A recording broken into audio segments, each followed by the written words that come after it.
Hey everybody, it's Becky. How are you today? I was tagged by Lazy Retired Granny to answer some questions for you guys, so I thought I would do that while I do a little painting. So here is Raven. I am getting very, very close to finished, just this bottom section here. And so while we're answering some questions, we're going to work right in here. As you can see, I've got my light pad back on. These darker colors have been really difficult to see without the light pad, so I have had to get it back out. I also have a new addition to my diamond painting tools. Thanks to DP Crazy Lady, she gifted me this beautiful Bella Art de Nicole drill tray that has a lid and a cap for the little pour spout. This is the Fire Engine Red. I absolutely love this. It has been fantastic. I've been using it for a couple of days now. Absolutely love it. DP Crazy Lady, you are amazing. I so appreciate this gift, and I am going to continue using it for a very long time because it is a great tray. It's really sturdy. I like the lid. At one point I was refilling one of my drill containers and I just poured all of the drills from the bag in here, put the lid on, took the cap out, and just dumped it into the container. Not a single spilled drill.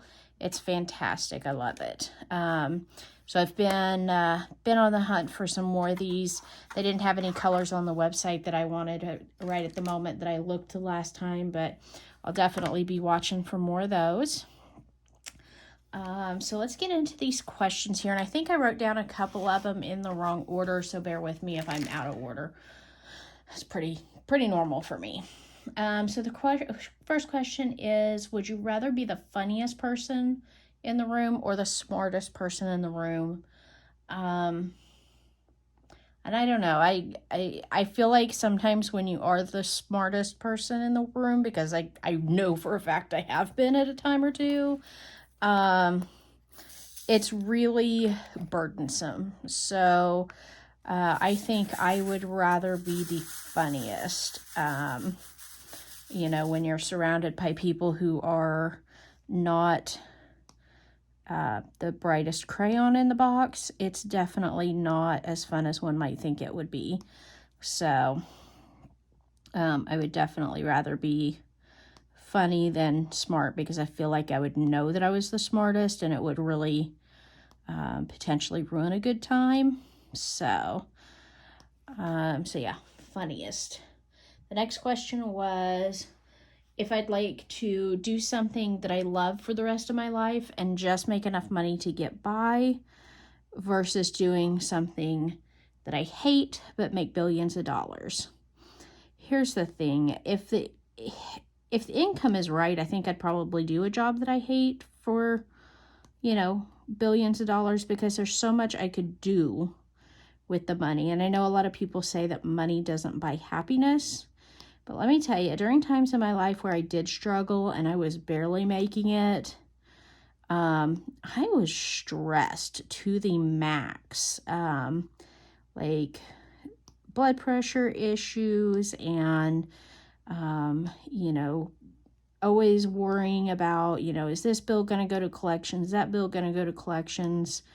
You know, and not ever having any money to, you know, be able to go hang out with friends, not being able to go, you know, if I want to go out to dinner, not being able to go out to dinner because I don't have the money.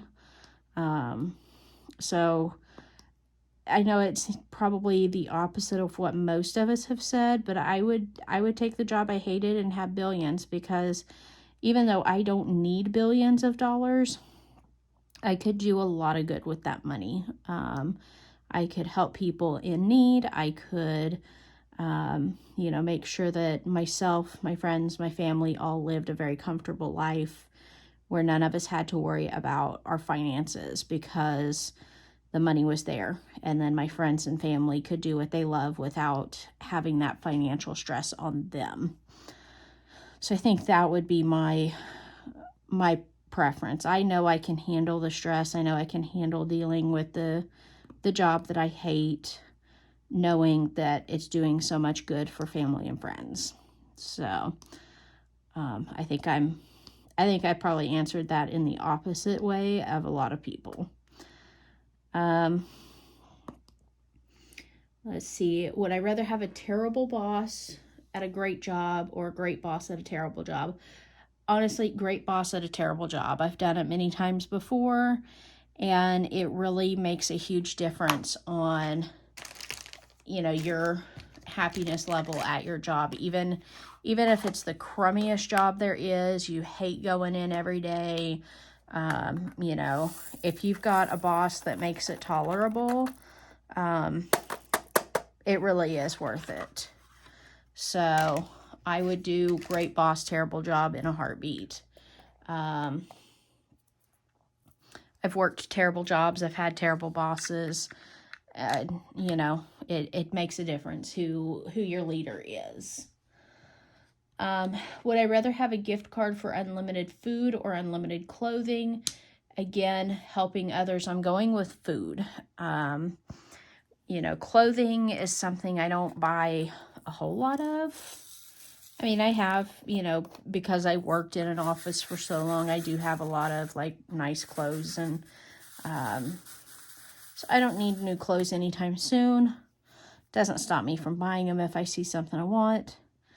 But, if I had a gift card for unlimited food, I mean, it wouldn't really matter where it was to. Again, I could help people in need if I didn't have to worry about where the money was coming from. And, there's always a time in people's lives where they just aren't quite sure where that next meal is coming from. So to be able to know that I could always provide that would be a great thing. So that, again, is another simple question, in my opinion. Obviously, I know everybody's experiences are different, so other people may look at that differently, but definitely would look at, making sure people eat.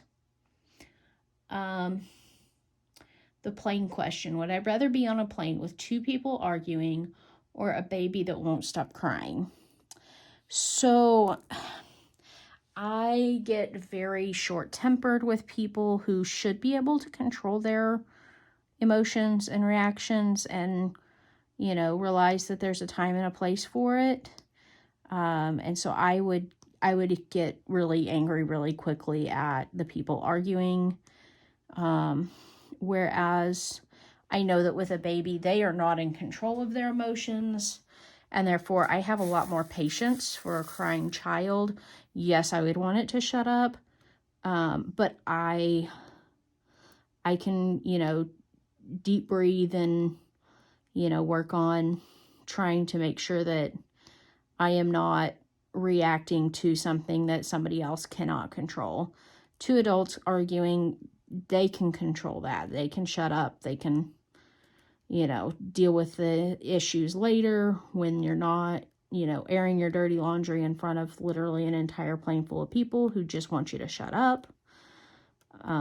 Like I said, a child, they have no control over, if if their ears are hurting, if they are hungry, if they're scared, they don't have that emotional maturity yet to be able to realize what's going on and calm themselves down. So I would take a baby for sure over arguing adults.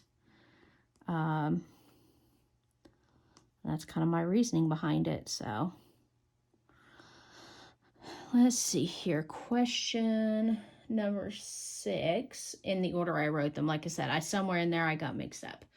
Would I rather have unlimited respect or unlimited power? And I think my answer here is similar to everybody else's. I'd rather have unlimited respect because I think that people who are respected have their own sort of power. People who are respected, people want to make sure that they are being respectful, to them, which means that you're going to do what the person you respect wants. You're going to, you know, go out of your way to take care of people who take care of you, and to, you know, to be, you know, in a way, as a person who has a lot of respect. I feel like you'd be a very powerful person. So I think being respected is more important than being powerful.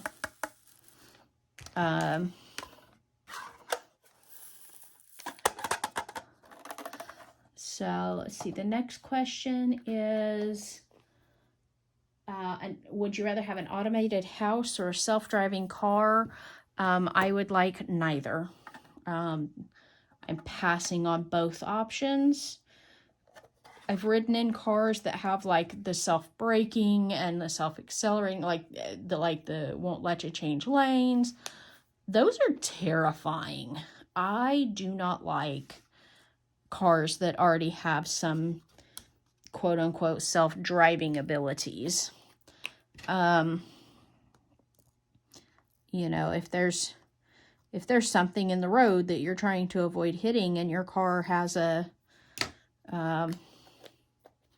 you know, it has the ability to do the lane assist thing where it won't let you change lanes without your signal on. And well, if you're just weaving over a little to avoid hitting something and the car won't let you, that's terrifying. So, and then an automated house, like I'm okay with technology. I understand that it has its time and its place, but I don't want, you know, I don't want one of those, and I'm not going to say the names of them because I don't want to set everybody's off, but those little assistant devices through, you know, some of the internet service providers.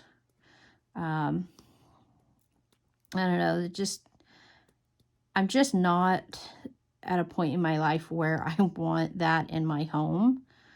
It just feels a little creepy. So, I've stayed in like Airbnbs and things like that have them.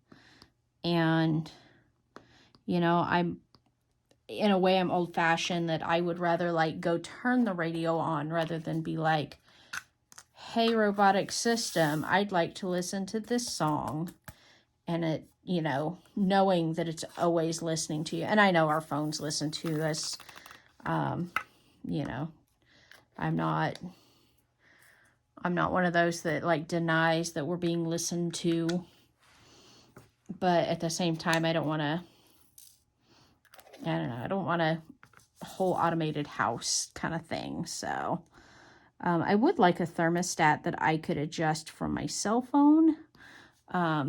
Like, especially when I worked outside the home, and, you know, it'd be, you know, the middle of summer and it's triple digit heats when you get out of work. And, so you want to, you know, cool the house down before you get off work. But you don't want your air running like all day.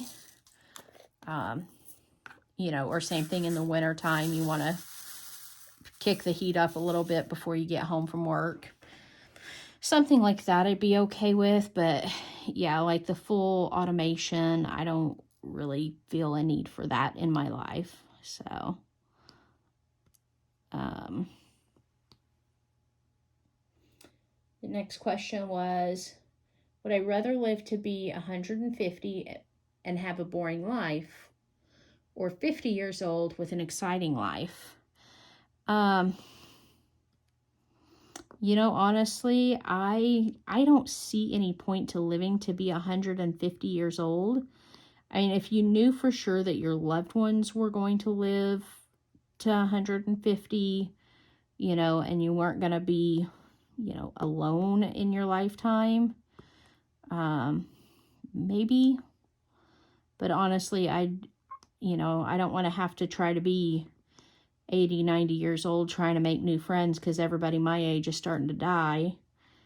You know, and then you got to try to make friends with people who are going to live a little longer. And so you're having to make friends with younger and younger people and losing touch with, you know, what your own generation have in common to, you know, talk about and hang out with and all that. And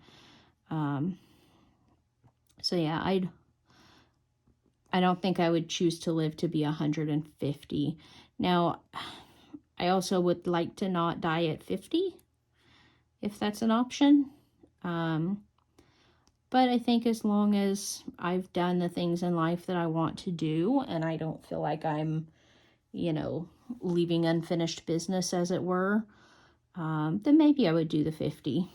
So, so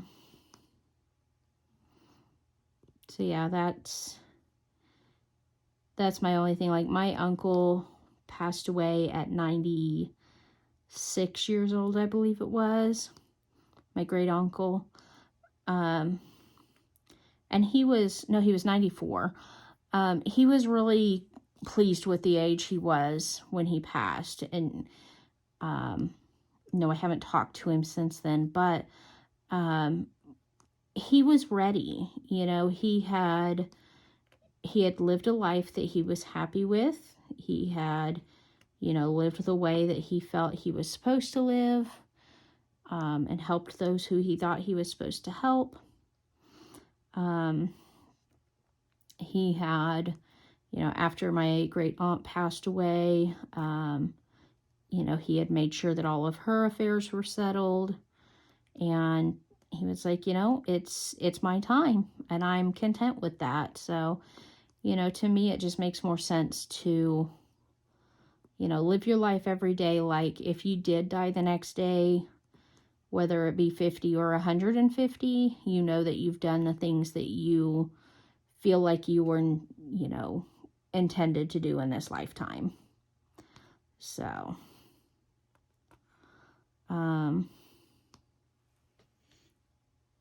let's see here. The next question was, I have terrible handwriting. Would I rather go out to a fine dining restaurant or have pizza and watch Netflix?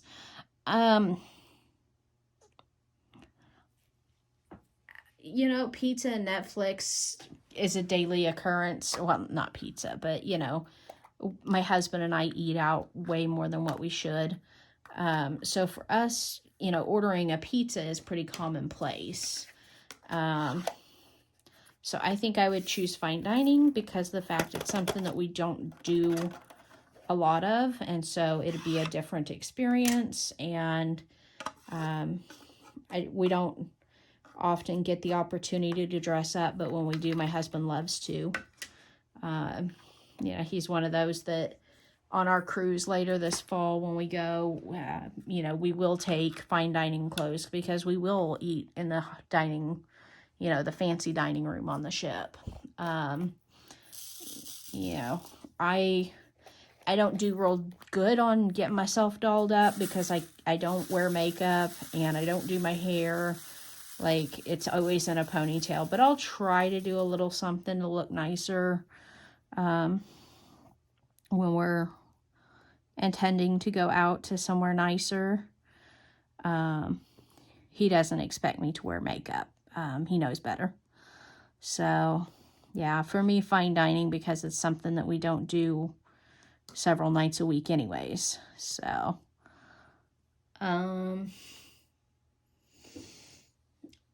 would I rather be somebody be brutally honest with me or to tell a lie to spare my feelings? You know, as much as honesty can hurt, I think it's important because I don't want somebody in my life that is, you know, dishonest with me and constantly hiding things from me because they think it's what's best. You know, just tell me the truth and let me decide what is best from there. So, I don't know. Can't imagine anybody would want someone, you know, to lie to them, knowingly lie to them. You know, that just seems a little weird to me, but, you know, each their own.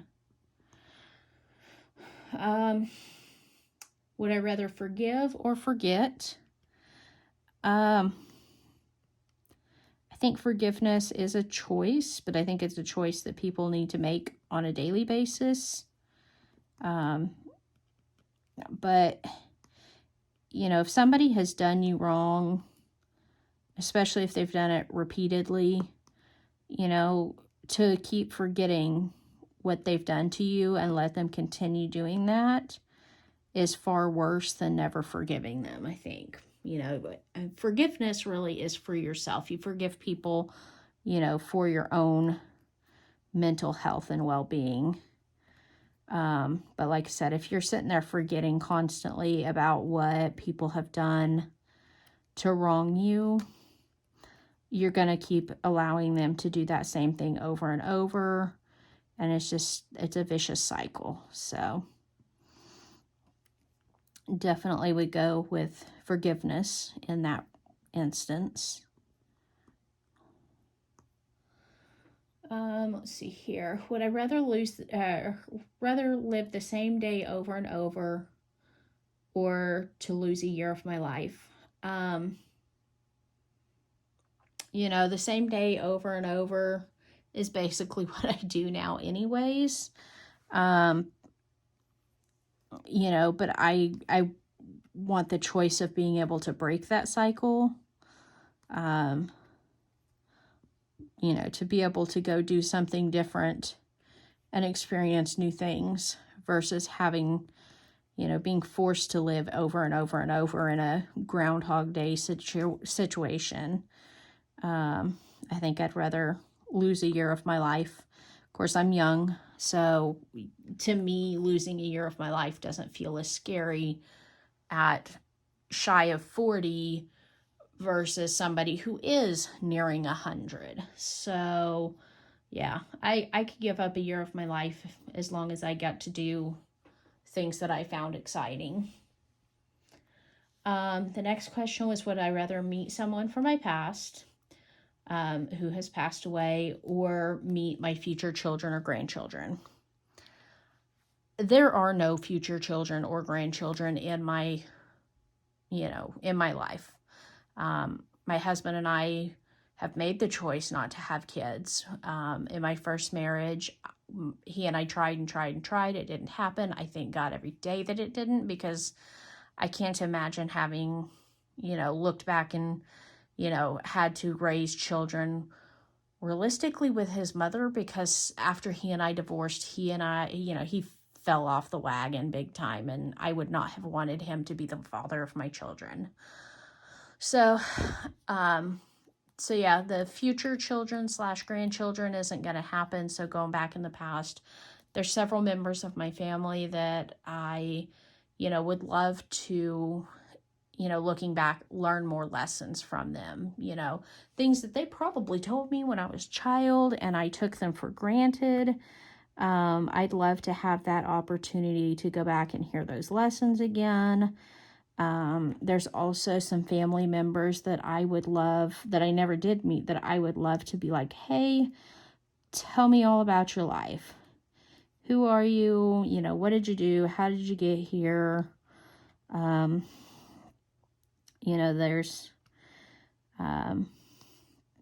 There's things in my family history that I have questions about, would love to learn more about. And then, of course, getting to spend time with loved ones that I dearly, dearly miss.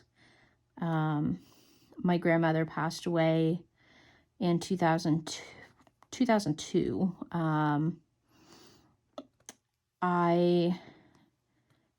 I still have days where it's, just impossible to not break down and cry for missing her. So to be able to get to spend a day with her again would just make my entire life. So, but like I said, there are others that I'd like to get to know, ones that, predate me, to kind of figure out how our family got where they are today, and, why they made the choices that they made, moving countries, moving across the country, things like that, just to learn more about family history. So,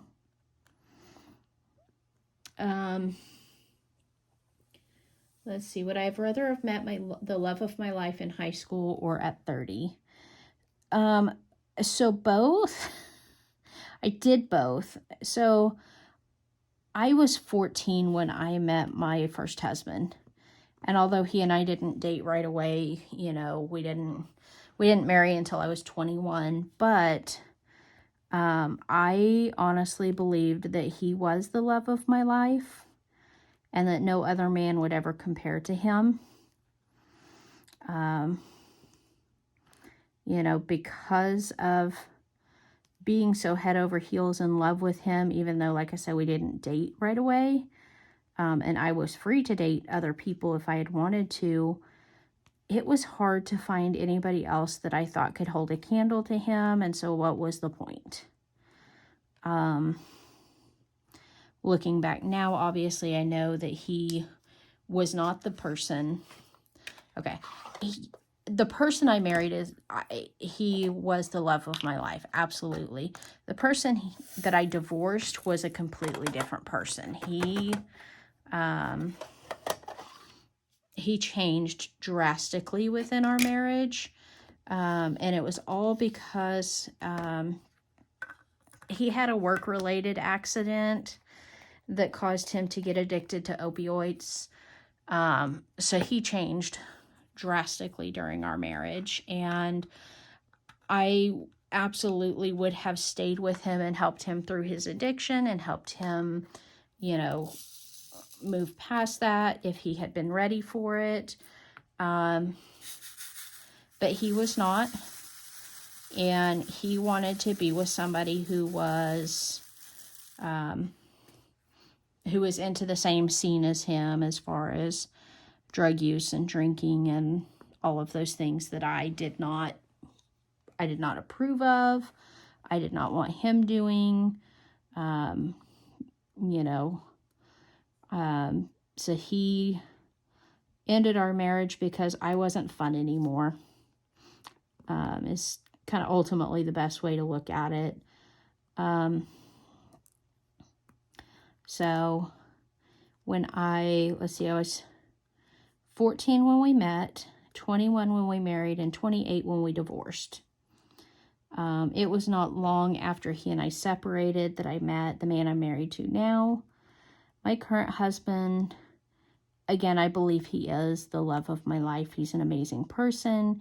He has helped me grow into who I am today. He has, he loves me regardless of my wackiness, and sometimes because of my wackiness. If it weren't for him, I would not be happy today. And I fully believe that everyone is in control of their own happiness, but if you don't know where to find it, it's real hard to be happy. So having someone who's able to help you find that happiness and learn what it is and experience the joy that life can bring, that's an extremely important part of having a happy life is, having, those experiences. And sometimes it's a person in your life that helps guide you to that happiness. So yeah, I feel like I've had two loves of my life, and I met them, one in high school and one at about 30. Would I rather have a jealous partner or a distant partner? Fortunately, I've never really had to worry about jealousy. I think I'd probably rather have a distant partner because I'm a very independent person. I go where I want, do what I want, I make my own money, I have my own home. I don't, I don't let anyone else, control decisions about where I go and what I do and things like that for the most part. My husband and I have a great relationship as far as, trusting each other. There's no jealousy there. We don't worry about, where each other's been or whatever. You know, obviously if I'm going somewhere, I'm going to tell him, hey, by the way, I'm doing this with these people, and, you know, I don't know when I'll be back. He knows I have absolutely no sense of time. You know, I can be like, the event ends at such and such time. And so he tacks a couple hours on after that, and then he's like, maybe this time. And I'm like, we'll make that the goal. So, you know, if I had somebody that was a distant partner, as long as they're not jealous and don't mind me like going and hanging out with my friends and, you know, doing whatever I want whenever I want like I do now, I'm good with them being distant.